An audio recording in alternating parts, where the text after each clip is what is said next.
Please welcome Dr. Scott Ortman, our guest lecturer tonight.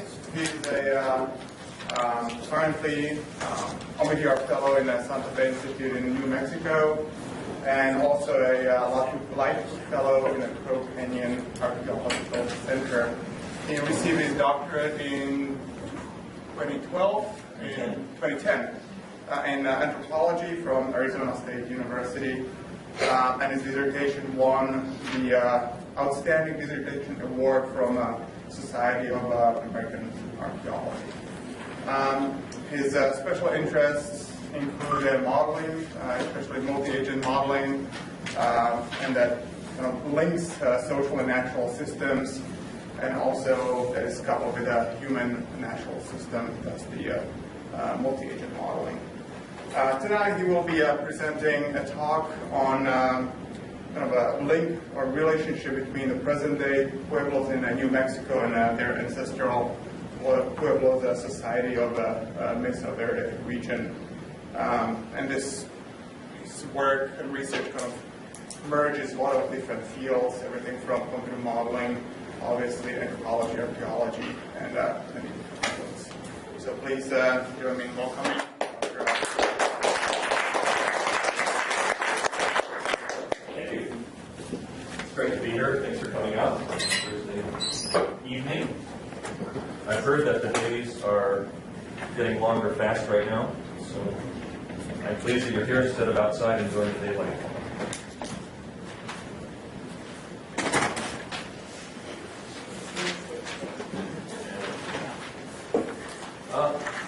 This evening, I want to share with you one of the real great mysteries in American archaeology that archaeologists and anthropologists have been arguing about for about a century. And I'm going to walk you through my approach to this problem, where, well, I suppose it's for other people to say whether I've resolved it or not, but at least I have some thoughts about it. We're going to be dealing with the history of the Pueblo Indian people who live in the southwestern United States today, primarily in Arizona and New Mexico. This is a map of contemporary Pueblo Indian lands in this part of the world. This spot right here is where the four corners of Colorado, New Mexico, Arizona, and Utah come together. And you can see this by the shading, the contemporary Pueblo Indian lands. I've shaded the present-day reservations according to the traditional language that's spoken in each of these areas, and you can see the shading over there in the lower left. So the basic problem that archaeologists have been dealing with in this area for a very long time is that there are thousands and thousands of Pueblo Indian affiliated ruins in this Four Corners area along what's called the San Juan River drainage. Here's the San Juan River here. Dating as long ago as 1000 BC, up until about 1280 AD. But there are no Pueblo Indian people living in this area today. Today, Pueblo Indian communities are all around this semicircle here to the south of the San Juan drainage. And you can see from the different shadings that contemporary Pueblo people speak many different languages. Their languages are drawn from 4 different language families. And the question is, how did this situation come to be with a number of different tribal communities with different languages and presumably, linguistic heritages living outside of the area where most of the ancestral sites are actually found? So I've been working on this problem for some time, and when I first got into archaeology, I worked in southwest Colorado. This is where I'm from, this part of the world here. And there's a very famous place called Mesa Verde National Park that is in that part of the world. And so a fellow named Richard Wetherill discovered a site of Cliff Palace in the 1890s, and it was a worldwide sensation. the mystery of the cliff dwellers, all these amazing cliff ruins that have nobody in them anymore, where there was some spectacular preservation. It looks like people had just walked away just recently. Turns out that people walked away 700 years ago, but archaeologists have been puzzled over why that occurred and how it relates to contemporary people for a long time. When I decided to study this problem, I realized that it was the question of where did they go was a little bit too complicated to answer. So what I decided to do was to pick one contemporary Pueblo Indian group and trace the nature of its connection back to the Four Corners homeland from which presumably many Pueblo groups derive. So what I ended up doing is choosing the Tewa-speaking Pueblos that are located today in the area just north of Santa Fe, New Mexico. There are 6 communities still today where the Tewa language is spoken. And so the talk tonight is about the nature of the Tewa Pueblo people's connection to the Mesa Verde area in southwest Colorado. I'll be showing you some data from the 2 rectangles shown on the map here. This larger one here that surrounds the contemporary Tewa Pueblos is what I'm going to call the Tewa Basin. And the smaller rectangle up here in southwest Colorado that I've labeled the VEP area stands for something called the Village Ecodynamics Project. It's a long-term project on human-environment interactions that I've been a part of that's taken place in that area there. All right. So why is this a mystery? Anthropologists have been talking to Pueblo people since the time that anthropology got started. And when anthropologists have asked Tewa people, well, tell us about where your understanding of your history. This statement here is a typical statement that an anthropologist would get from a Tewa person. So according to this particular person, Aniceto Suazo, who worked with an archaeologist in the early 20th century, when asked about where Tewa people came from, he said, well, we were a long time coming down into this country where we live today. Sometimes we stopped for a long time in one place, but all the time it was still too cold for us to stay, so we came on. Obviously, these people were not from Alaska. After a while, some people got to what you call Mesa Verde in Colorado, and then they began to get restless again. Some went west on the San Juan River toward where Hopi people live today. Some of them came by way of the Hickory Apache country. Others come some other way, by way of Canyon Largo, the Gainas, and the Chama. Canyon Largo, Gaina, and Chama are all places in between the Mesa Verde area and the Tewa Basin where Tewa people live today. So these place names describe a migration path from the Four Corners down to northern New Mexico. This is a typical statement that a Tewa person would give to an anthropologist. When asked about their history, Tewa people say, we came from the north. Here is a representation of the population density of the Four Corners area in 2 different time slices. The first one is from 1200 to 1250, and the second one is from 1300 to 1350. And this is just this is based on a database of all recorded archaeological sites of 12 rooms or more across this entire area. And my colleagues at the Center for Desert Archaeology put these density maps together to illustrate the situation. Only the top 20% of the population densities are shown on this map. So there were people living everywhere, but only the high density areas are indicated by the isopleths. And what you can see here is that at 1200, the Mesa Verde area of southwest Colorado was the most densely inhabited portion of the Southwest. Most current estimates suggest that about 30 to 35,000 people live in this area at 1200 AD. By 1300, that entire population wasn't just smaller, it was actually totally gone. There was nobody living in southwest Colorado or southeast Utah at 1300. And let me contextualize this for you.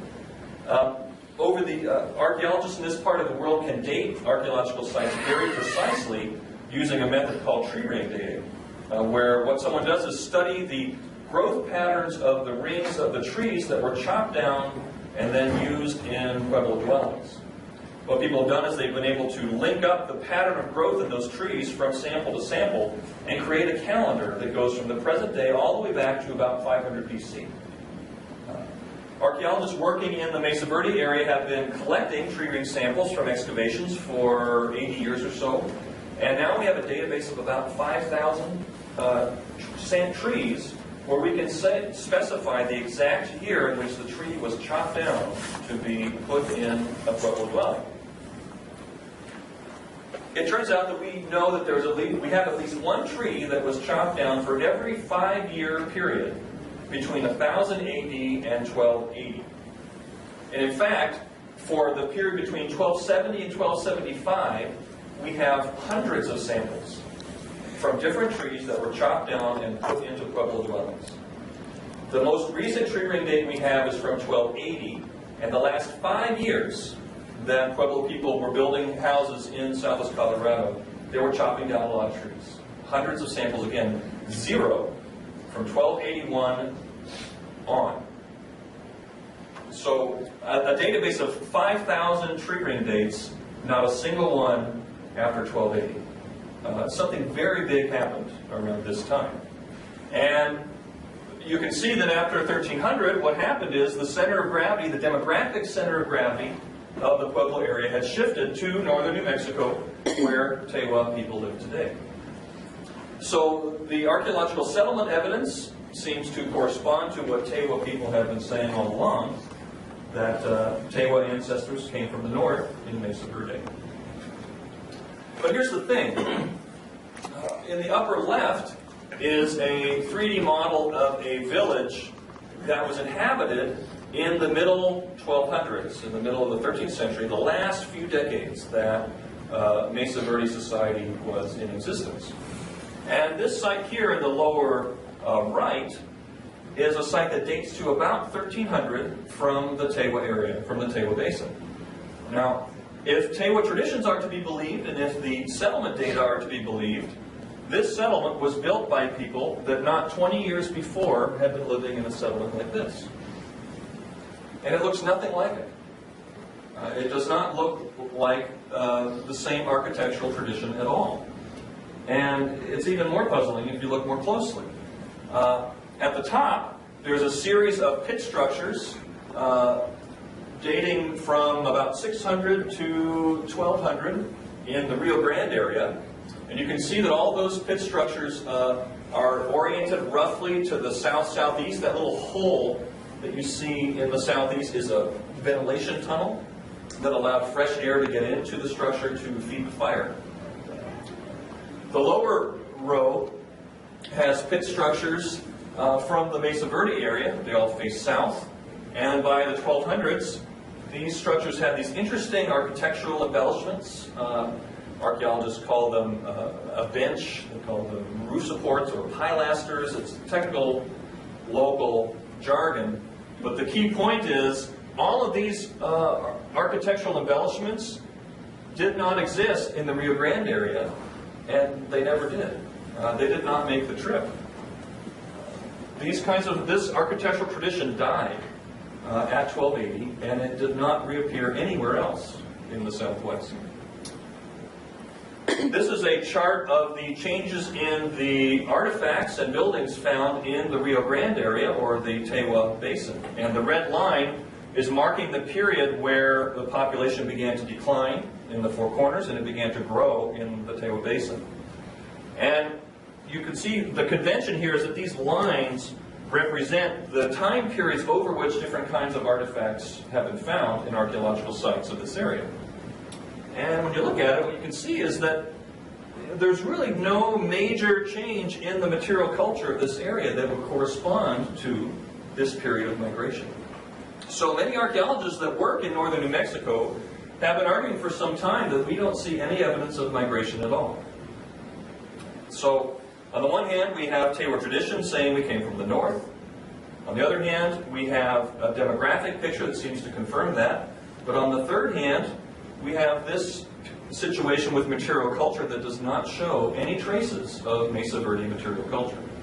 Now, it's one thing to say that, well, perhaps people from the Mesa Verde area moved to the south slowly, And they joined up with communities that were already there, and as a result, they adopted the material culture, the styles of creating buildings and making pottery that were local to that area. And maybe that's all there is to it. Well, if that was the case, though, how would those people have maintained traditions, strong traditions, about having a northern homeland?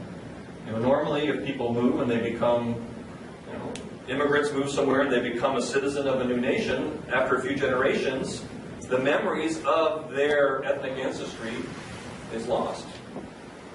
So, this is an interesting puzzle. And archaeologists have been arguing over it for a long time. And there's been three major hypotheses that archaeologists have had to try and explain the situation. So the first one is that the Tewa Pueblos developed from the first people to move into the northern Rio Grande, and Mesa Verde didn't have much to do with it at all. The second model is that people from many different areas gradually migrated to New Mexico and created a kind of hybrid society, or an amalgamated kind of society. And the third hypothesis is this population level movement that's reflected in Tewa origin traditions. And archaeologists have been writing about this for 100 years, and you can pretty much sort every statement that's been written into one of these three cubbyholes. To try and make progress on this problem, when I started thinking about it, I realized that I needed to take a broader perspective and not just look at the archaeological record to try and make progress on this. So I employed what anthropologists call a four-field approach to address this problem. And what I mean by that is that in anthropology there are four traditional subdisciplines. One of them is linguistics, the second one is human biology, the third one is archaeology, and the fourth one is ethnography, or the study of contemporary people. And what I've done is bring together evidence from across the breadth of anthropology to try and address this problem. So what I'm going to do now is give you a brief summary of the work that I've done in this area to try and come up with a more integrated view about what happened in the 13th century in the Southwest. To look at the patterns of Tewa ancestry, I'll show you some population reconstructions that I've done, and I'll also show you some biodistance analysis, which is the analysis of phenotypic variation as reflected in physical remains as a proxy for genetic relatedness. Look at the history of the Tewa language. I will delve a little bit into the Kiowa-Tanoan language family that Tewa is a member of. And I also will show you some studies of place names and something I call metaphor analysis. And finally, to learn about how Tewa culture came together, this is where the archaeological evidence really comes to the fore, and it's also where Tewa oral traditions come to play. All right, let me give you a brief tour of the kinds of studies that I've done to address this problem. The first thing I had to do was reconstruct the population history of the Tewa Basin, and this is just a blown-up model of it. The white areas here are the mountains that are too high for farmers to live in. The white areas within the gray are the surveyed areas, and you can see I've subdivided this little trough here into 5 separate sampling strata based on local knowledge of the different population histories of these different districts within the Tewa Basin. To try and figure out when sites were inhabited, you have to look at the different kinds of pottery that are found on the surfaces of these sites. I worked with a database of every recorded archaeological site from this area. It's a database of about 4,000 archaeological sites. And you can use the range of pottery types found on the surface of the site to estimate the time range within which people live there.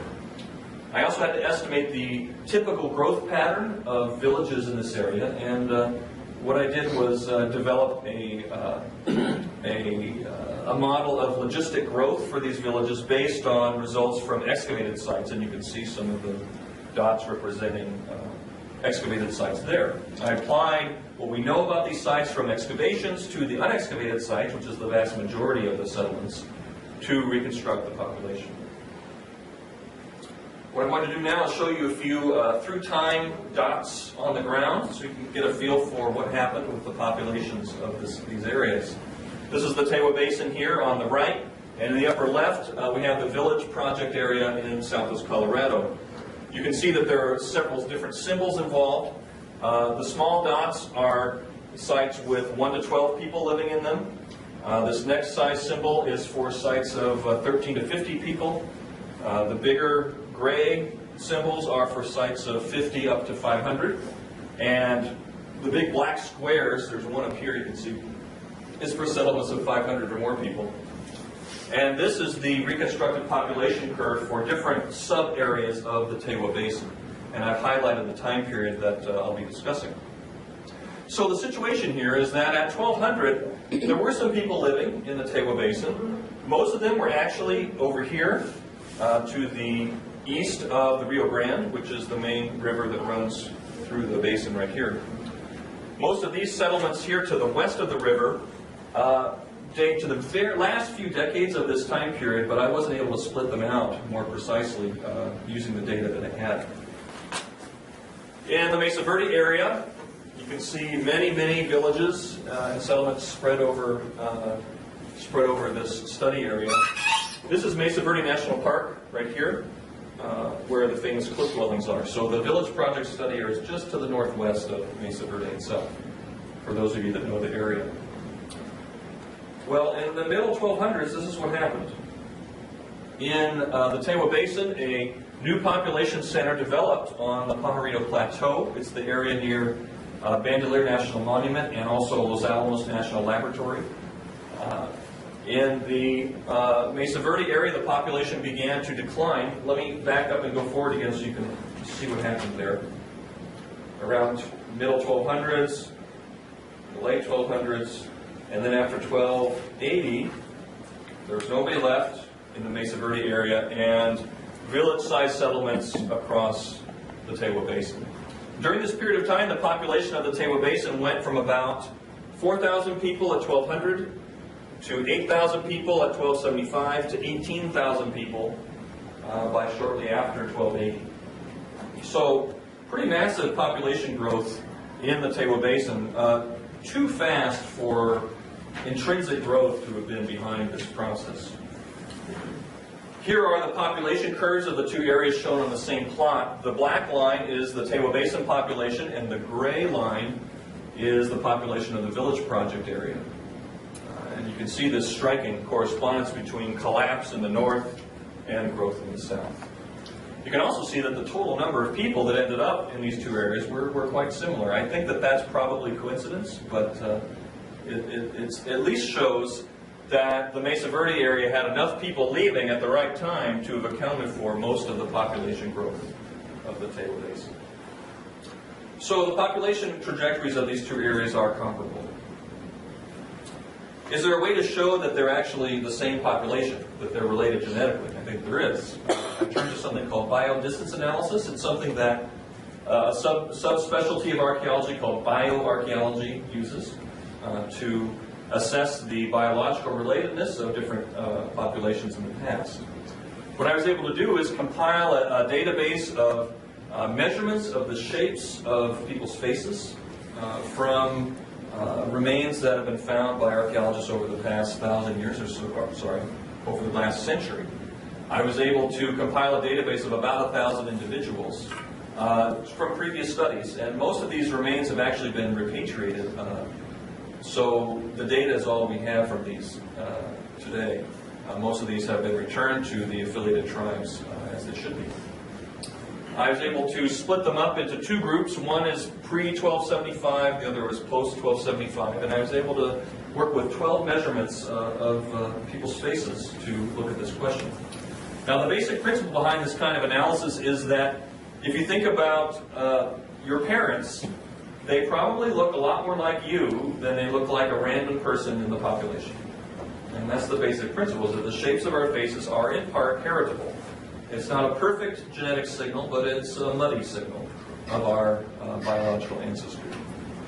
And, I applied the standard techniques that bioarchaeologists use to make sense of these data. Here's some results. This is a plot of the genetic distance matrix derived from, an estimated genetic distance matrix derived from these measurements.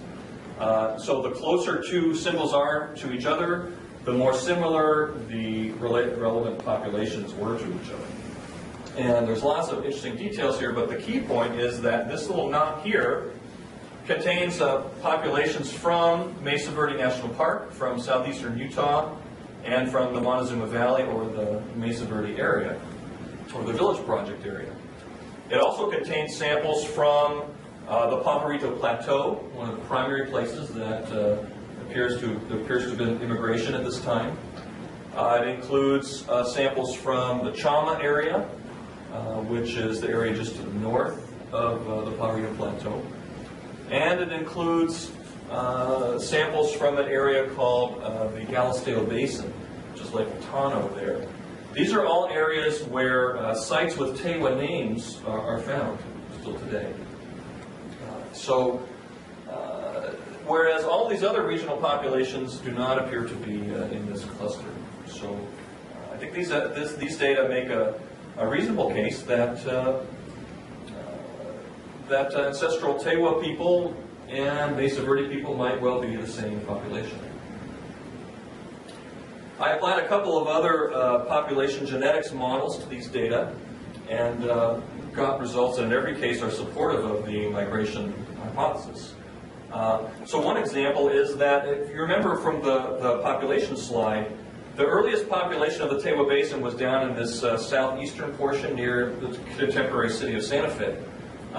The individuals from those sites are actually quite heterogeneous biologically, and they look to have derived from the mixing of people from different backgrounds. Whereas the populations from the Pajarito Plateau and the Chama Valley, the areas to the north of Santa Fe, look more homogeneous, as though it was not a result of mixing, it was just a group of people that moved there from somewhere else. Another question I asked is, if you look at this chart here, this group here, and the group way up at the top represent populations that lived in the Rio Grande area before this period of migration started.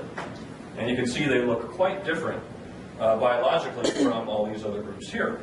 The question is, well, what's the likelihood that populations with these characteristics could have drifted to match to look like these folks, given the number of generations involved, given the biological distance involved, and the sizes of the populations? So I applied some population genetics models to these data and found that the likelihood that groups looking like this could have evolved to look like this through random drift is essentially zero. The only way these populations could have ended up looking like Tewa people after the period of migration is if there was strong selection influencing the shapes of people's faces, which is highly unlikely. So probably not what happened. Finally, I applied a model of admixture to these data, and the results were that the early populations of the area appear to have contributed in proportion to their numbers to the resulting population. It's just that there weren't that many of them. Most of the people that ended up in ancestral Tewa society were immigrants from somewhere else, and it appears like most of them were from the Mesa Verde area. So those two studies show that migration occurred, and that it does appear to have been from the Mesa Verde area down to the Tewa area. The next question I looked at is whether these immigrants brought the Tewa language with them, or whether it was already being spoken in the Tewa area, and the immigrants just adopted that language upon arrival.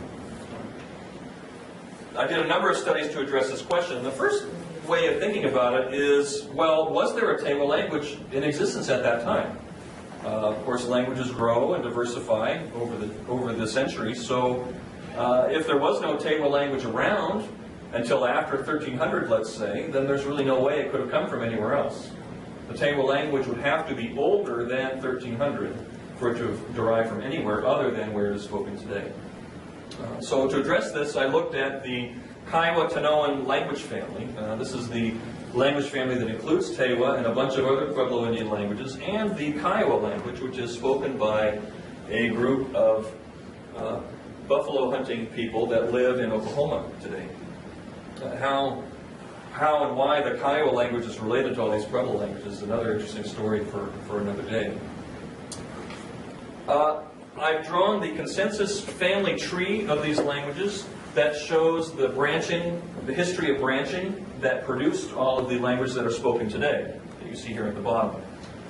So when linguists say that a group of languages are related, what they're saying is that you can show that all of these languages are descended from a common ancestral mother tongue, so to speak.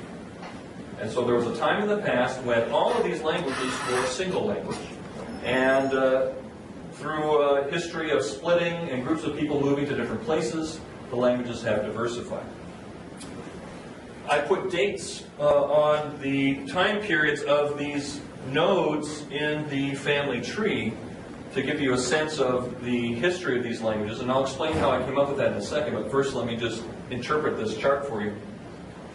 What the chart is saying is that Proto-Kaiwa-Tanoan, the mother tongue of all these languages, was spoken up until about 400 AD, and at some point farther back into the past. We don't know exactly how far back. The first language to split off from the rest was the Kaiwa language that split off from the remainder that we can then call Proto-Tanoan. This particular language appears to have existed from about 400 until about 700 AD or so, at which time the Tewa language, which is spoken in Jemez Pueblo today, split apart and became distinct from the rest. And the group that was left were called Proto-Tewa-Tewa. It was spoken from about 725 to 920, which time the Tewa language appears to have become distinct from the rest. So there was a Tewa language being spoken somewhere. Finally, the last little group that was left after Tewa split off was Proto-Tewa. It was spoken until about 1100 AD when it was split into the northern and southern branches. Now, how do I know these dates? The traditional method that linguists have used to estimate when languages split in the past is something called glottochronology. And it is basically the application of the logic of exponential decay, like the decay of isotopes, or the basis of something called radiocarbon dating, for example, to lists of vocabulary. So the idea here is that when two languages split, initially they will share 100% of their vocabulary, and then they will lose the evidence of that shared vocabulary at a consistent rate over the centuries. It's a great idea, but the problem is that when it's been tested against language families other than Indo-European, it doesn't seem to work very well. It's very imperfect. And the reason for that is that the rate of decay of evidence of relatedness between languages varies with context, much more so than the rate of radioactive decay of isotopes does. So I used a different method, and that is to reconstruct words for things that archaeologists find. And what you see here is a list of words for things that reconstruct to this node of the family tree, to Proto-Tewa. And if you look at the list of words here, it's the word for a gourd rattle, for a viga, or a roof beam of a house, for adobe, for a racetrack, tailored clothing or shirts, turquoise, cotton, blankets, tortillas, and macaws. All of these items first appeared in the archaeological record of this part of the world sometime between about 980 and 1100 AD. Prior to this period, these items do not occur. So what it implies is that the Proto-Tewa language was being spoken at the time that these items appeared in the archaeological record. What that further implies is that the Tewa language, by not sharing evidence of all of these words, was already its own language by that time. And it adopted new words, or different words, for these items that are not historically related to the Proto-Tewa terms. So, based on that style of analysis, I've been able to provide dates to the major nodes of this family tree here, and to show that there was a Tewa language being spoken somewhere by about 900 AD or so. How long has Tewa been spoken in the Tewa Basin, where it is still spoken today? To address this question, I looked at Tewa names for archaeological sites, based on the length of time that they have been abandoned. So this is a map of all of the major settlements of the Tewa Basin. The black squares are pueblos that are inhabited still today. And the symbols that are a little bit larger than the others represent sites for which a name in the Tewa language is still remembered. I want to highlight here the symbols with the white shading there. These are sites that have Tewa names that have not been inhabited since the middle decades of the 1300s. And there's a list of them over there on the left.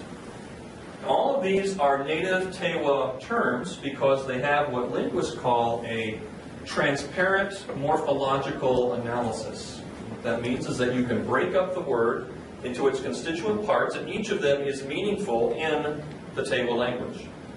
So for example, my wife is from Wisconsin, and many of the place names there, like Manitowoc or Wausau, are not native English names. They are names from an American Indian language that have been adopted into English. They are not translatable in English. All of these terms are translatable in Tewa, and I provided the translations there.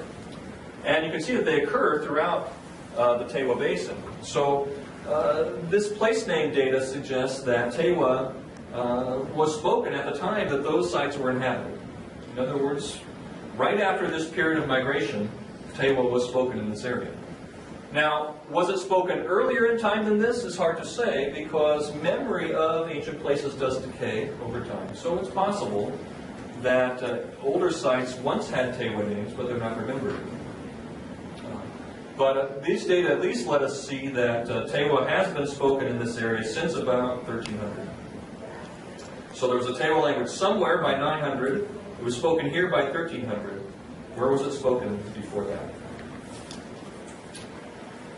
There are some place names and place lore that actually connect the Tewa language to the Mesa Verde area. These are a couple of the names that I found from combing the literature. The name for Sleeping Ute Mountain here, which is the mountain that occurs just to the west of the town of Cortez, which is down here in the valley, is Fa-in, which means yucca mountain. Fa is yucca, and in is a mountain. The plain here in front of Sleeping Ute Mountain is called Fa-ine Akonge, the Yucca Mountain Plain, or the plain of the Yucca Mountain. And this is actually the north escarpment of Mesa Verde right here in the foreground, just to give you a sense of where we're looking at. Also, it turns out that the only archaeological site that I know of that has a Tewa name that predates 1300 AD is a site in southwest Colorado, in the Mesa Verde area, and it's this site that's known today as Yucca House, after the Tewa name for it. It's probably not coincidence that there's a cluster of place names all involving the word for yucca that all refer to this one area of the Montezuma Valley. So these place names suggest that at least certainly there's Tewa ancestors that lived in the Mesa Verde area. But the thing is, it's very easy for people to translate place lore and place names into a new language when they move. So this data by itself doesn't really prove that Tewa was spoken in the Mesa Verde area prior to 1300.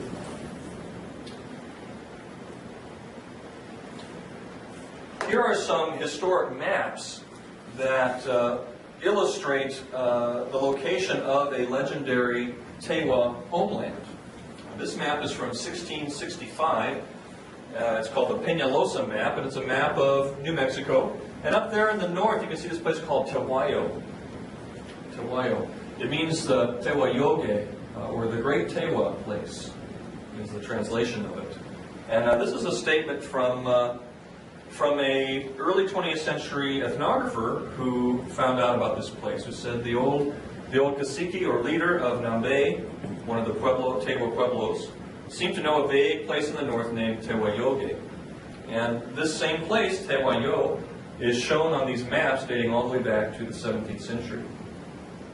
But it turns out that the Spanish actually got confused about Tehuayo and what it was and how it related to Pueblo people.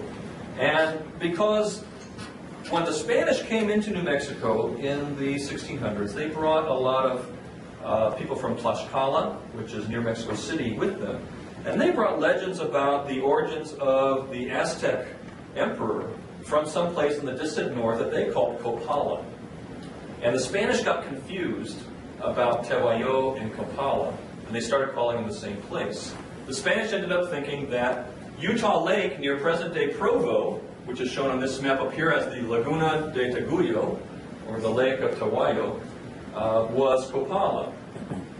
And so here's a statement from the 1680s. It says, this place. The land of the Indians of the north called Tewa, and the Mexican Indians, or the Aztecs, by old tradition called Copala. So the Spanish got confused about this stuff. They mixed up Spanish traditions, and I don't know how they ended up thinking it was Utah Lake, but that's what they did. It was finally cleared up in the late 1700s by a guy named Escalante, who made a journey from New Mexico all the way up to Utah Lake, looking for this place called Tewa. And when he came back, he said, you know, Tewa is nothing but the land by way of which the Tiwas, the Tewas, and other Indians migrated into New Mexico.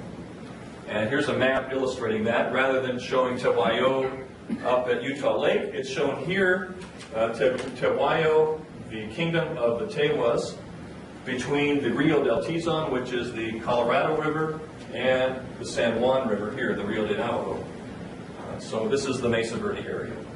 So the Spanish finally figured out that Tewa refers to the Mesa Verde region, the place that Tewa people came from. And then shortly after this, New Mexico became part of the United States, and the Anglo world forgot all about it and got confused again.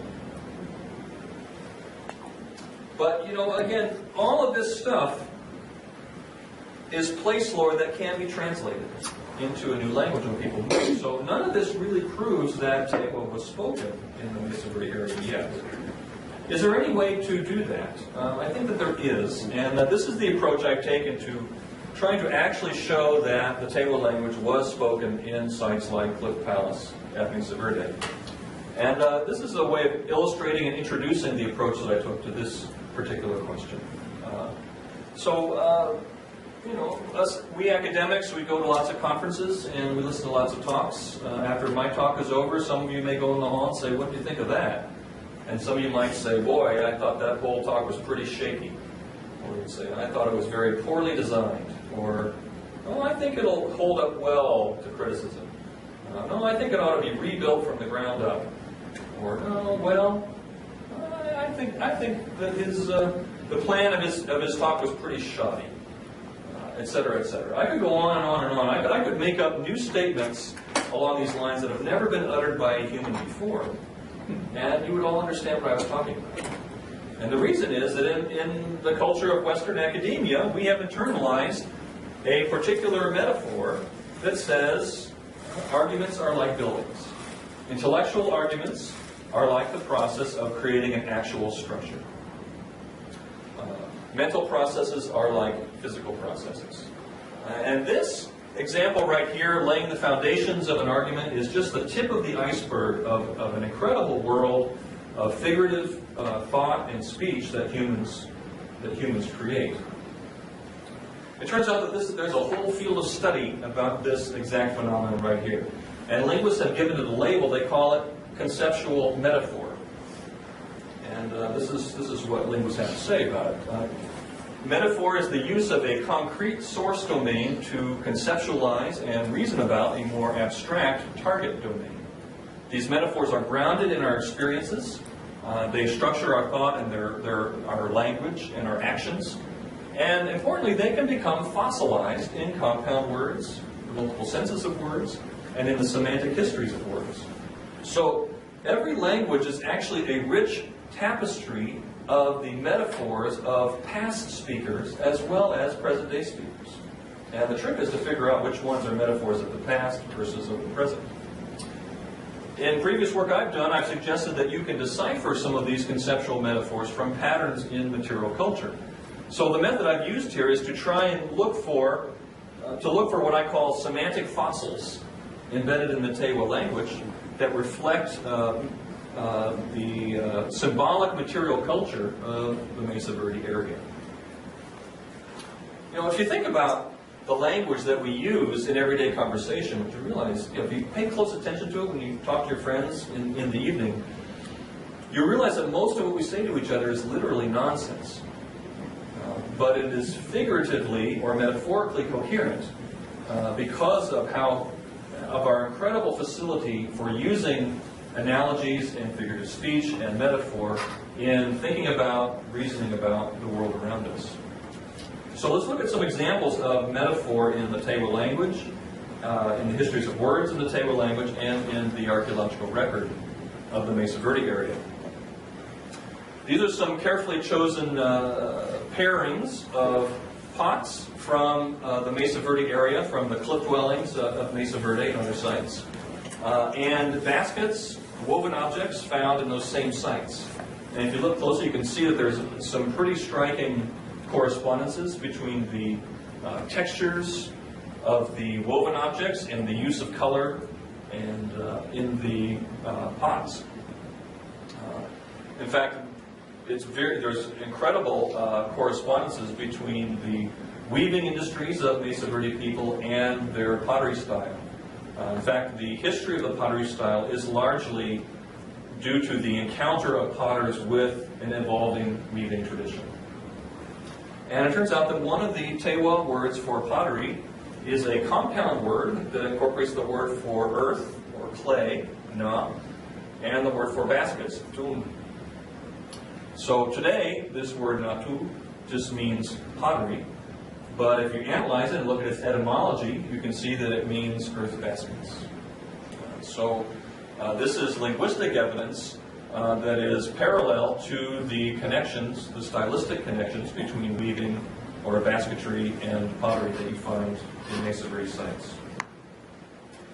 Another example, the archaeological sites of the Mesa Verde area are well known for these small, round, domestic and ceremonial structures that archaeologists call kivas, after the Hopi term. And this is an example of a decorated kiva from a cliff dwelling in the Mesa Verde area. And you can see that the lower half of the structure is painted with a mural that has a black and white geometric pattern. Looks a lot like a pottery design. And the upper half of the structure is this dome-shaped, vegetal, woven-looking structure there. Archaeologists call this a cribbed roof. This structure appears to represent the union of a pot below and a basket above to create perhaps a microcosm of the world. Now, these kinds of murals are actually quite common. I know of more than 30 examples that have either been excavated or found in cliff dwellings where these pottery design murals are found on the walls of the kiva. Well, here's some Tewa language that seems to express the same connections. The Tewa word for a lake is o-queen, and its primary meaning is lake. O means water, and queen means container, or small container. But the term can also mean a kiva, because in Tewa tradition, the ancestors came out of the underworld through a lake, through o-queen, and a kiva is an emergence place, so a kiva is also o-queen. A ruin can also be called o-queen because a ruin is a place that the ancestors dwell. And the ancestors dwell in the underworld, which is underneath the lake, so we call it o-queen. O-kui-koyi is the roof hole of a lake or of a kiva. So here's the word for lake and roof hole combined together. Po-quinge means a lake place or a medicine bowl. And o-kui-sanoe is another term for a lake bowl or a lake pot. So these terms combine pottery, emergence places, and watery lakes. And here's another term that's especially interesting. It's the word for a pitched roof. I'm sorry if it's cut off a little bit. The term is tuufei, which means a pitched roof today. It's used to describe the roof of a church. But it derives from the word for a basket, tuun, combined with the word for sticks or timbers, fei, and the of. So a basket made of timbers is the word for the roof of a ceremonial structure. This appears to be descriptive of these cribbed, woven-looking roofs that you find in Mesa Verde area kivas. It turns out that after 1300, the kivas of Tewa people did not have this cribbed form. They were flat.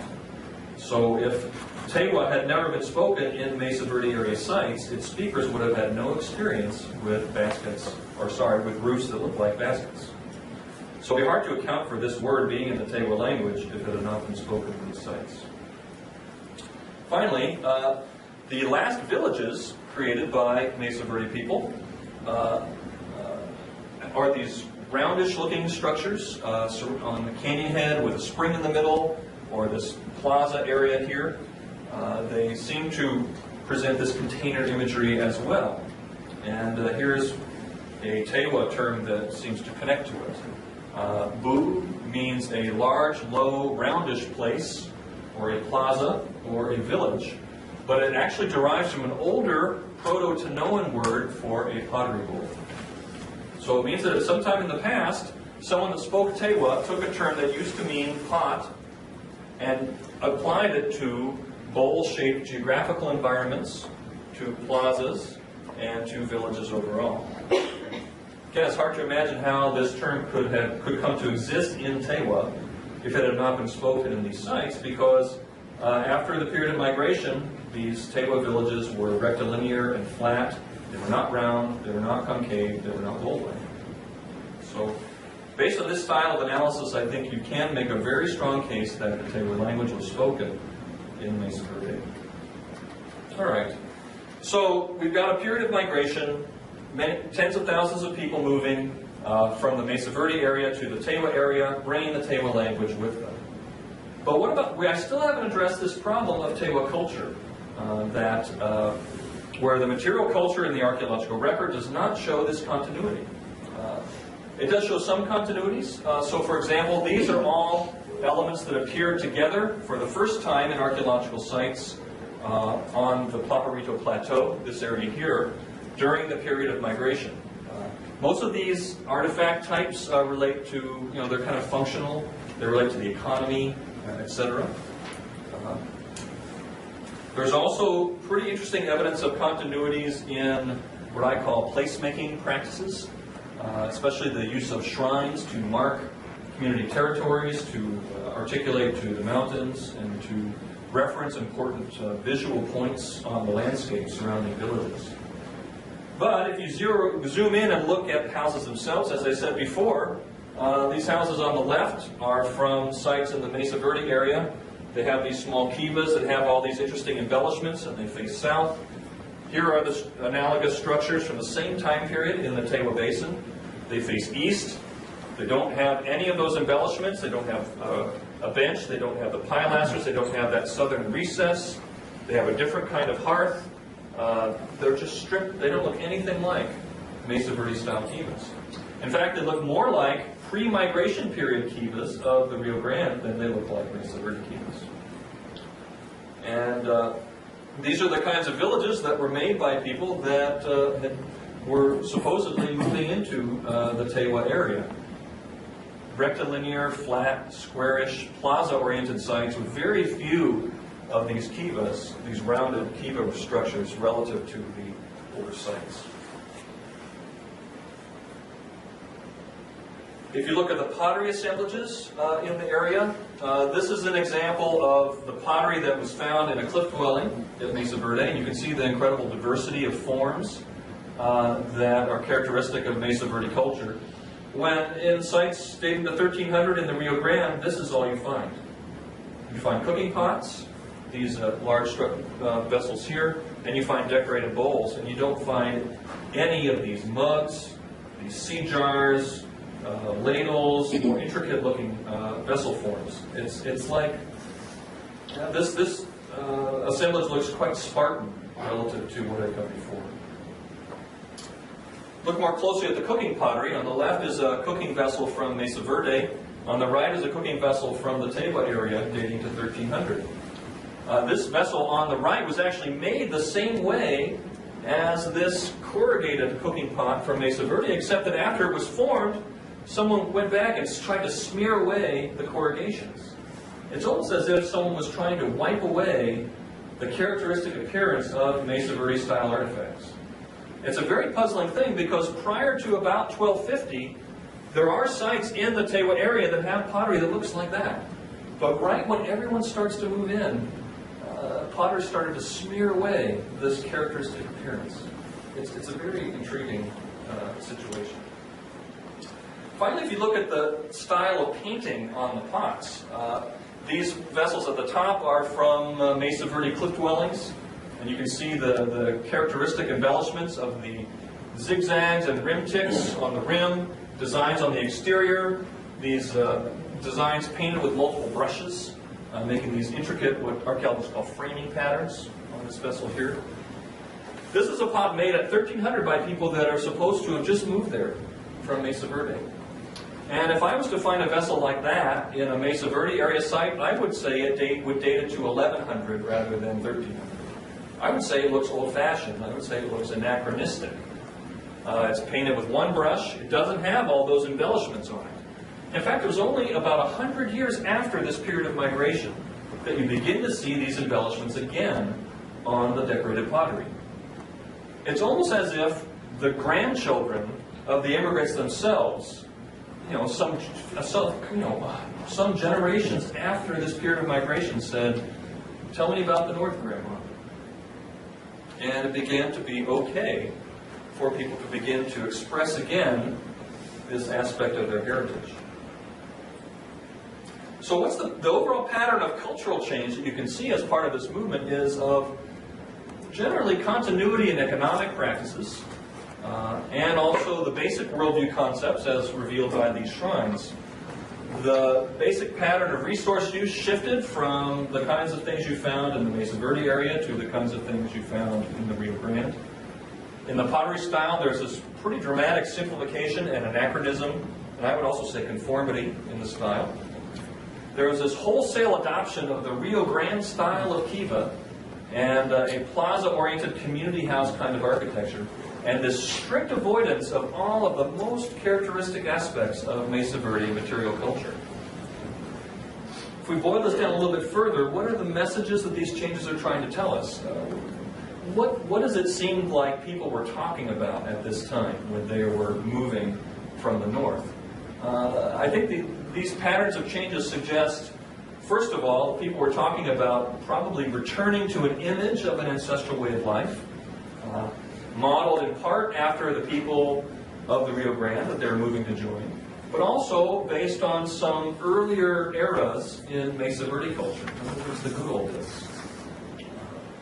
The second message they seem to send is the idea of destroying and then strictly avoiding the material symbols of the homeland they had just left. So if we think about this, there were 30,000 people in the Mesa Verde area that made this characteristic kind of kiva. If you had said, okay, people, move wherever you want and decide for yourself what to do when you get there, we would find way more Mesa Verde style kivas in this diaspora area surrounding Mesa Verde than we find. In other words, continuities in architecture and pottery are conspicuous by their absence. It's not just, it's more than random. It can't be random. It has to be something that was an intentional societal response to important issues in the lives of these people. So the conclusion I draw from all these studies is that the migration to the Tewa Basin must have been part of a dramatic cultural transformation that occurred in the history of Tewa people. And the hypothesis that I begin to explore in the book I've just finished is that probably a revolutionary social movement of some form was involved in this process, and I actually think that there are oral traditions about this movement that are still enshrined in Tewa traditions today. And they involve this person called Poseyemu. He's a culture hero, a person who appears to have been an outstanding leader who was an actual person that lived at some point in the past. And this person established the Kosa cult, which is a cult of clowns. These are the people who take part in ceremonies and enforce the communal norms of the community. They usually are shown by their black and white striped body paint, and they basically they're the social enforcers, and they do it by ridicule, by making fun of people that are not generous enough, who aren't proper Pueblo people. And it says here that the Kosa cult was established by Poseyemu, the clown society, and it came from the north. That is, from the ancient home of the Tewa.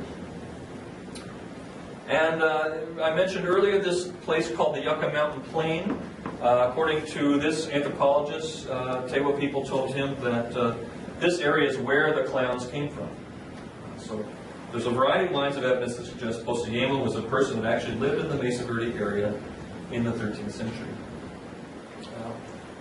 According to the traditions, Poseyemo was around during a period of profound religious conflict.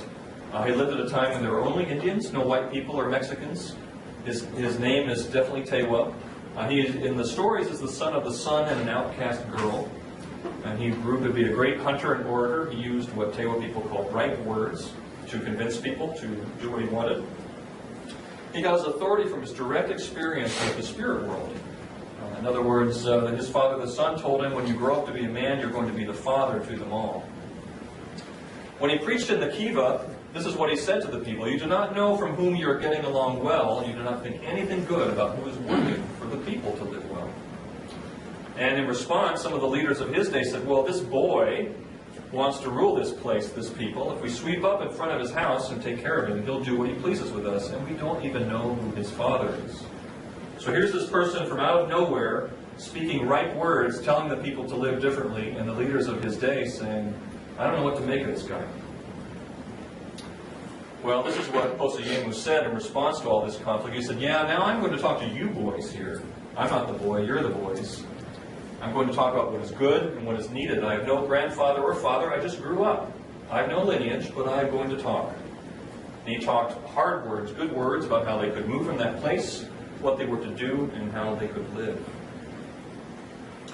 Now it turns out that Poseyemo was appealed to some 400 years after this period of migration, in 1680, when, after the Spanish came into New Mexico, on August 9th, 1680, the Pueblo people finally had enough of them. They banded together and drove the Spanish out of New Mexico. But the day before it happened, some Pueblo spies were captured by the Spanish and interrogated. And they said, why is this revolt about to happen? What's going on? And what these Tewa spies said to the Spanish was, well, it had been planned a long time before by the Tewas of the Pueblo of Tewa-speaking, and now, in order to carry it out, they have the mandate of an Indian who lives a very long way from this kingdom toward the north, from which region Montezuma came. Now remember, I talked earlier about Copala as the mythic homeland of the Aztecs. Of course, Montezuma was the emperor of the Aztecs. I mentioned about how Tewa traditions and Aztec traditions got all confused. So this seems to be an expression of that. In other words, Montezuma is probably Poseyemo, and he is the lieutenant of Poseyemo. Is this person who came from the distant north, from Tewa-yo, Copala, the Tewa homeland, and he ordered all the Indians to take part in the treason and rebellion, saying they would kill immediately anyone who refused to agree to it. So in other words, when the Pueblos were gearing up to band together and kick the Spanish out of New Mexico, they appealed to social memories of Poseyemo and the great cultural transformation that he inspired some 400 years earlier as a way of galvanizing support for the Pueblo revolt. Right after 9/11, you recall George Bush, I think, said something like, this is our generation's Pearl Harbor. The Twin Towers getting attacked. Well, this is the same thing. This is Pueblo people recalling Poseyemo, the stories of Poseyemo, to say, we need to do this again. And so the Pueblo revolt was pulled together by this fellow, Pope, and there's a statue of him in the U.S. Capitol today. He's one of the two New Mexicans in the National Statuary Hall. There's going to be 100 sculptures there of two famous Americans from each state in the Union. And Poseyemo is currently the only American Indian who is represented in the National Statuary Hall. But he was the person who planned the Pueblo revolt. And so in these statements from the time, it says, well, in this stufa or kiva in the Pueblo of Taos, there appeared to Pope 3 figures of Indians who never came out of the kiva. And they gave the said Pope to understand that they were going underground to the lake of Copala. Copala, or Tewa-yo, the Mesa Verde area. And as soon as the Spaniards had left the kingdom, Pope commanded all the Indians to break the lands and enlarge their cultivated fields, saying now they were as they had been in ancient times, free from the labor they had performed for the religious and the Spaniards. So they thereby returned to the state of their antiquity as when they came from the lake of Copala. In other words, as when they left their ancestral homeland and moved to New Mexico. The Pueblo revolt accomplished the same thing of taking the Pueblo people back to the good old days. If you do a little bit of reverse engineering here, you can see that these Pueblo people in the 1680s were trying to go back to the good old days. They recalled memories of an event in their past when they went back to the good old days, which was the Mesa Verde migration.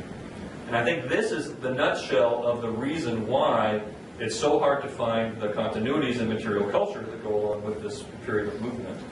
It's that the Tewa people themselves, Tewa ancestors themselves, wanted to change, and that due to the social forces involved in this period of movement, the people changed very rapidly and very dramatically. So they thereby returned to the state of their antiquity as when they came from the land of Pueblo. All of the stuff I've been talking to you about tonight is put together in this book that I just finished recently. And if any of you are interested in learning more about it, you can get it from Utah Press. What I want to do now is, I think, skip this. But I'll just tell you that this is an example of the same thing happening in the period of historic documentation with another tribe. It's the history of the Cheyenne people, where the exact same thing happened. A group of people one day were agricultural people living in villages that looked like this, with earth lodges and moats, growing corn, making pottery, and within 10 years, they were on horses, hunting buffalo, living in teepees out on the plains. We know this because it's documented in the historic record. If you try to figure this out through archaeology without things like oral tradition or biological evidence, you would have no hope. But it happened. And it's happened to, I think it's happened actually to many people in the course of human history. So, let's go back because I've been going on too long. So let me talk about some implications of this work. First of all, I think it shows us that the history of American Indians did not begin in 1492. Indian people have had history all along. And it's just as interesting and intricate and complicated as the history that we've learned in school of Western society. It goes all the way back.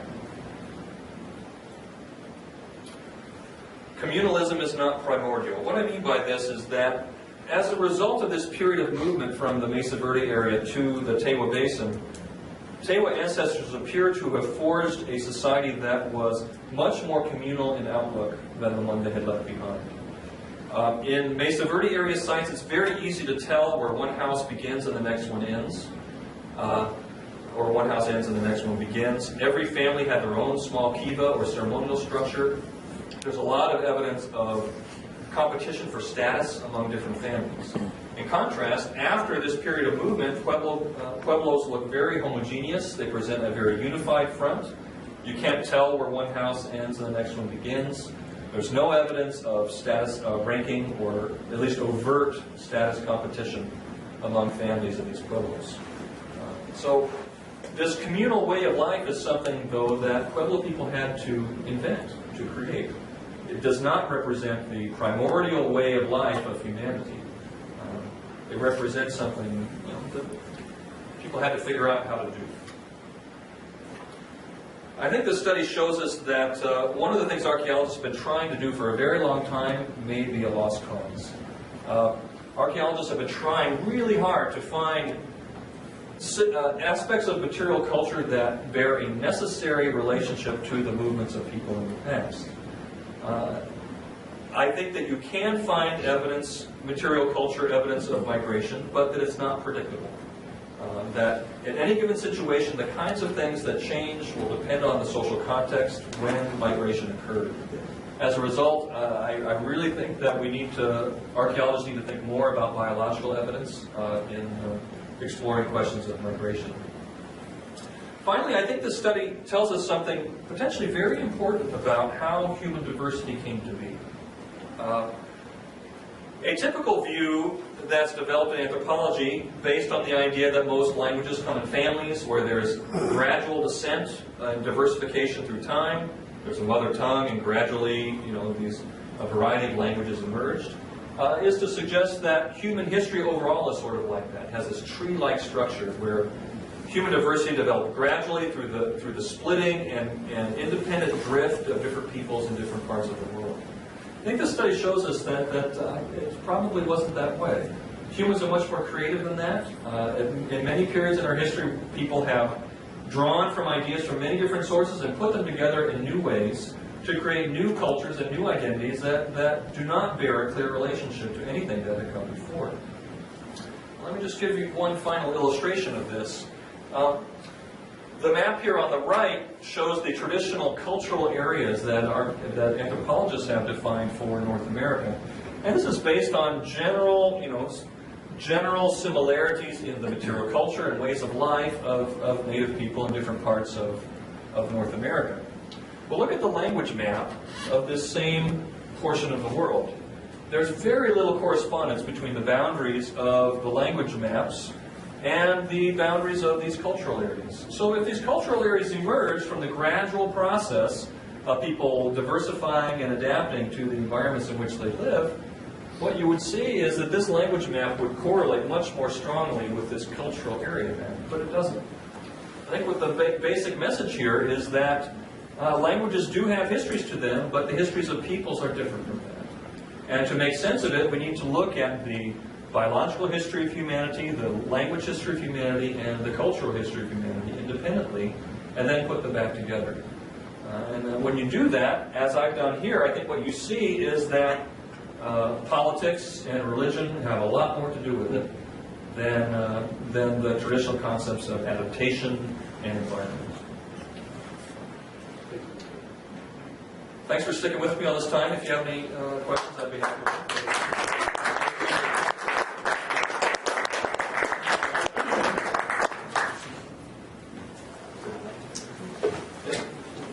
All right, so in the process of migration, there was, in which people brought back the language with them. They were nevertheless swamped by architectural styles or artifact styles were there, but the language sort of won out as a part of the process. If you're correct, and I think you are, that essentially political processes are involved with all of these kinds of things, and if we have a situation in which, say, for example, people are moving in with distant kin as a part of this process of migration, sort of how do you put together this idea that they gave up that they went from their more stratified kind of society, more egalitarian, probably in the case of dealing with having to move in with all these distant kin, and yet their language sort of won out while they had to adopt other traditions and local peoples. I mean, there's so Right. sort of hard to put those pieces together. Well, the first point here is that most of the people were immigrants. I mean, we had a population that went from 4,000 to 20,000 within a couple generations. Most of the people that moved in were immigrants. They appear to have been primarily from a particular previous cultural area. The key is that the society that took, the material culture that took shape as part of that process was a hybrid of some elements that were already being practiced in the area, some retrospective kind of reimaginings of traditional older elements from the homeland, and some stuff that was totally new. So if you're an archaeologist and you pick on the continuities in that process from the Rio Grande area from the period prior to migration, you'd say, oh, well, okay, they just adopted the local culture. If you take it from this perspective of the things that were brought down from Mesa Verde, you'd say, oh, no, actually there's strong continuity from Mesa Verde. But the point is it's all of those and none of those at the same time. The process was one of the immigrants bringing together bits and pieces of many different cultures to create a new kind of alloy of those pieces that was new. And you can see the cultural threads involved in producing that new society, but the configuration of those things is what was new. That's the way I would talk about it. Yes? Is there a history of native populations growing and collapsing and disappearing? Like, I lived years ago in Mexico City, there was a museum there that had this presentation of the Olmecs and the Toltecs and the Mayan civilizations that grew up and just suddenly disappeared. And that was a mystery to them too. That's somewhat similar to what happened in this area. The traditional interpretation of archaeological material cultures is that they represent populations of people. And that when those traditions end, the question has been, was there some sort of demographic catastrophe that went along with it? Now, I don't mean to suggest that there were no demographic catastrophes in the past. There may well have been. But that another possibility is that those material culture traditions really did end because the people that had been participating in that society lost faith in it. Society collapsed, and those people moved on. Either to scatter and join up with other societies that were around, or to, as in this case, forge a new kind of society through some fairly dramatic political and religious process. I think that my work suggests that people need to take another look at those episodes that you're describing and try to see what was actually going on. At the same time, you showed that the Mesa Verde people were actually building new structures just years before they all moved out. And it seems odd to me, puzzling to me, that they would all move out if it was a cultural shift, a cultural revolution, that you would think that there would be a schism in the population where some would stay and others would move. How do you resolve the fact that they were building and had a culture, and then all of a sudden it just disappeared? Right. The collapse of Mesa Verde society played out over probably an 80-year period. The first inklings of people moving out of the area occur in the early 1200s. What appears to have happened is that the preferred farming niche of these broad mesa tops with the deep soils were filled up by that point, and people started spilling off into these canyons into areas that weren't as good for farming. And some of those folks appear to have said, forget it, I'm going to go somewhere else where the grass is greener. And one of the places some of those folks appear to have gone is to northern New Mexico. We have good evidence of increasing levels of long-distance exchange between the Tewa Basin and the Mesa Verde area throughout the 13th century. Tewa people did not just suddenly move, to a random place on the map. They moved to a place where they had heard something about and had a sense of what was going on.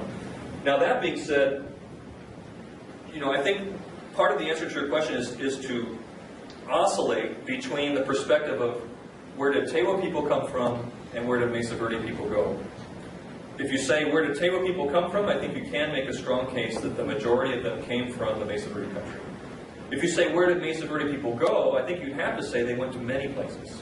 But that the portion of that population that did not move to the Tewa area probably did join up with people where different languages were spoken, and over time they lost that social memory of their homeland. So there are probably descendants of Mesa Verde people that are Hopis today, Zunis, Navajos. There's probably some people that call themselves Americans, among their descendants. So, it's a different situation depending on your vantage point on the question. Well, I wonder if you'd ever heard of this. In the mid-'60s, I flew into Nikolai, up here in the purple area. And I was just there for a short time, but I ran into this missionary who had come. His previous work was in the Southwest, and I thought he said in the Pueblo languages. But he was there studying Upper Kuskokwim and Athabascan. And he was, I could feel his excitement. He was just astounded that there were this language was just like, and I thought he said a Pueblo language. I'm sorry, nowadays, it's a long time ago. But there was this, cognates and words that shouldn't exist in the north. And he said, and there's nothing in between. You don't know migration pattern. It's today we call it What that missionary is referring to is the historical relatedness of Navajo and Apache to the northern Athabascan languages. And there's growing, linguists have known for some time that those languages are related. And there's a very famous study by a man named Edward Sapir in the 1930s, which showed that several Navajo words for elements of Navajo material culture have etymologies that trace themselves back to northern subarctic raw materials and objects made from things like moose antler and things like that. And so he was able to show that, in fact, the homeland of that language family was up here in Alaska, but that at some point in the past, the Navajo and Apache languages, or the southern Athabascan languages, had people that did move to the south. but no clues like you're dealing with in all of these areas in between. That was what was. Yeah, so there is emerging archaeological evidence of this. It's actually an active area of study right now.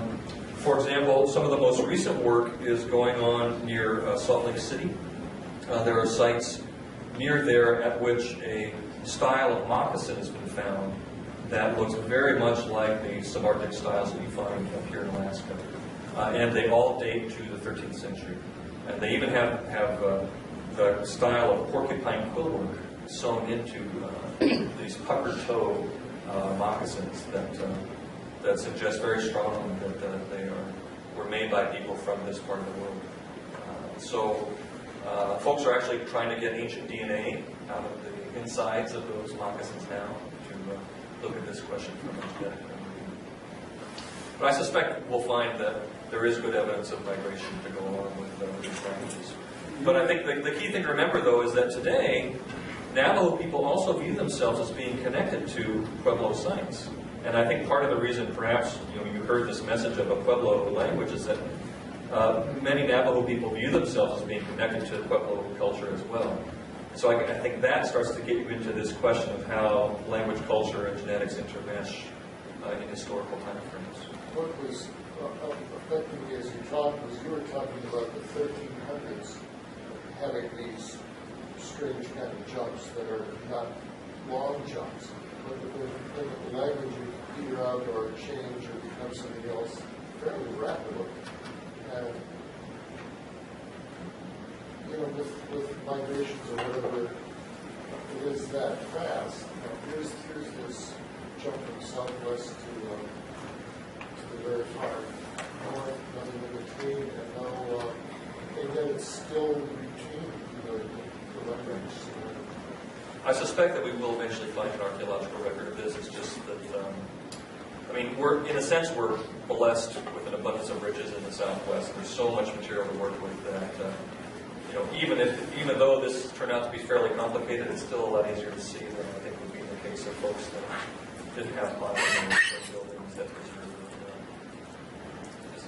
Thanks very much for that very robust argument that eschews those demonstrations and also moves away from demography and environment as the absolute explanation for the plant phenomena, which is so often the default position in archaeology. And so also the question of how one of the themes that sits behind the foundations, when we're talking about foundations and language, using that particular way that's missing, and what is part of what you're doing is also comes through, which is the aesthetics of the critical line. What constitutes the quality of the images that are there. And so the robustness of your argument really rests upon that. It's a very different kind of way in which the case is being made. But having said that, I would refocus your efforts on what constitutes the set of, or the singular kind of thing surrounding 1280. That particular part of the argument did not come through. The only part that I saw was the interjection of the charismatic prophet into a context, but as we know, there are many kinds of prophets that emerge.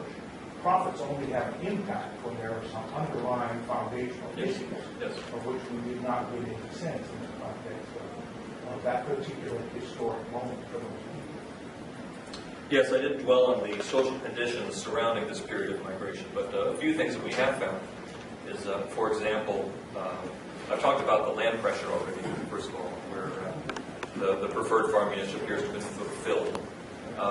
There's also several sites that have been excavated where there's evidence of massacres and inter-village warfare, where, for example, one of the villages where I worked, it appears that everyone that was living there was killed one day and left to rot on the ground, and were scavenged by coyotes, etc. And then at some point later, someone came by and picked up the pieces of the people that were left and tried to give them a proper burial.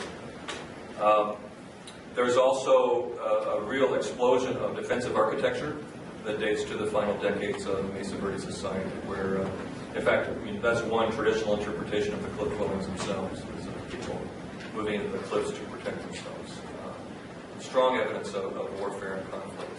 And on top of all of that, there was a drought that occurred in 1274 is when it started.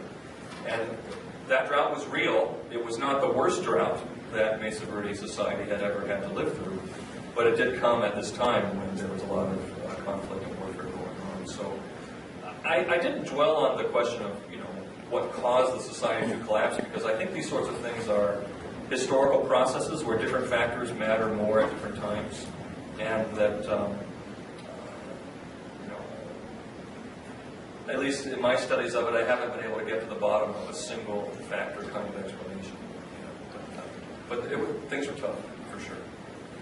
So you brought up this issue of warfare. That is one of the biggest discontinuities in some ways between classical interpretations of Anasazi warfare, conflict, and so on, and the peaceful Hopi and the peaceful Tewa, and so on and so forth. So, given this egalitarian sort of outlook that seems to be demonstrated in the architecture and so on, there's no, and I'm assuming the oral tradition and other archaeological data support a kind of a warfare-less kind of post-transition society. How do you, in your own mind, how does that whole transition take place? What's going on in that whole discontinuity?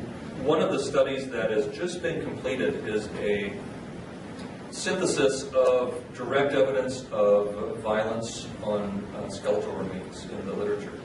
And what some graduate students associated with the Village Project have done is come up with a warfare index. It's basically the proportion of individuals with direct evidence of violent trauma on their bodies.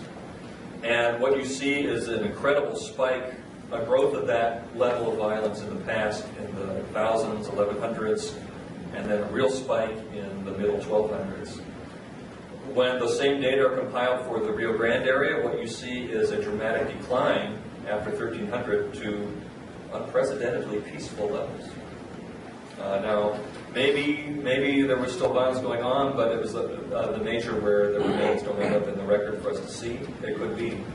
But the data that we have suggests that, in fact, the society was more peaceful after this period. You don't see it as a resource, really, that the resource base just wouldn't support that level of competition anymore? Or is it a matter of, the social processes, what was required of people to sort of subliminate whatever in order to make it with their new neighbors? We've done a couple of comparisons of the intrinsic agricultural potential of the two areas, and we're still working on this, so I don't have any final statements about it so far, but everything we've done so far does not suggest that the place that the Tewa ancestors moved to was any better than the place they left. In fact, modern agriculture still goes on in the Mesa Verde area today. There's lots of people that make a living by farming right on the same land that these ancestral sites are found on. Whereas in New Mexico, many of these ancestral Tewa villages are in areas that are utterly abandoned. Nobody does any farming there at all. We'd have to factor in things like climate change, et cetera, to make sense of all this, but at least what I would say is it's not obvious that they moved to a more salubrious environment during this period of time. So it's also, I would say, potentially a strike against the environmental determinism view, which is people are, there's a drought, so people are moving to places where it's easier to make a living. The data don't show that. I mean, there was a drought, and times were hard, and people moved. Or maybe it wouldn't support competition more. It's possible. It's possible. The nature of the society was quite different. I mean, the villages grew to be about 6 times larger than they'd ever been. They were much more stable than they'd ever been. And there was a much larger scale of social coordination as a result. I'm going to talk more about this episode from that perspective tomorrow, and thinking about what are the factors that drive social complexity. So stay tuned. So, I'm curious, you obviously compiled a lot of data that can infer population dynamics. Were you able to take this collection of parameters and maybe model feasibility of Mesa Verde degradation and reemergence of the village society somewhere else? Or, because you're always interested in multi-agent simulation. Yes. One component of my work that I did not speak about tonight is the work on the village project, where what we're doing is developing agent-based models where the agents are households.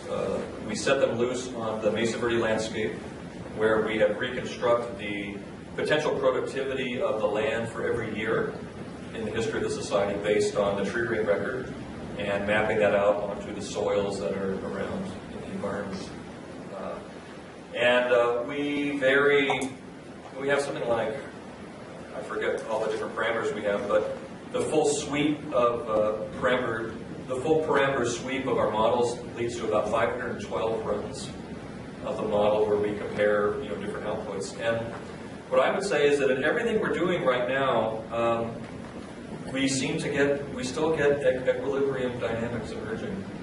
In a sense where the population grows to a certain point and then it starts to oscillate around a mean, and we cannot do anything to make the society collapse, even though we have a pretty good reconstruction of the climate. Unless it's a war or some radical. Well, I think what it tells you is that in different social conditions, climate change is not a physics problem; it's a social problem, and it's the way humans exponentiate the effects of climate through their own responses to it that the big stuff happens.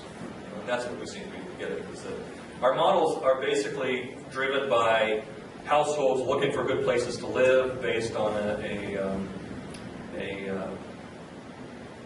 cost-benefit analysis of energy in versus energy out. And all of those models don't produce anything that really looks like the real history of the people. So we're clearly missing some of the basic fundamental aspects of social life that drive these processes. And that's where we're at now, is trying to figure out how to, even on a qualitative level, to understand what those drivers are so that we can begin to try and figure out better ways to model it. We're not there. Okay, as Dr. Ortman mentioned, he is speaking tomorrow at 12 o'clock in Allied Health Sciences, room 106. Building is right across the block here from the business building, and you're certainly welcome to attend. And thank you, Dr. Ortman.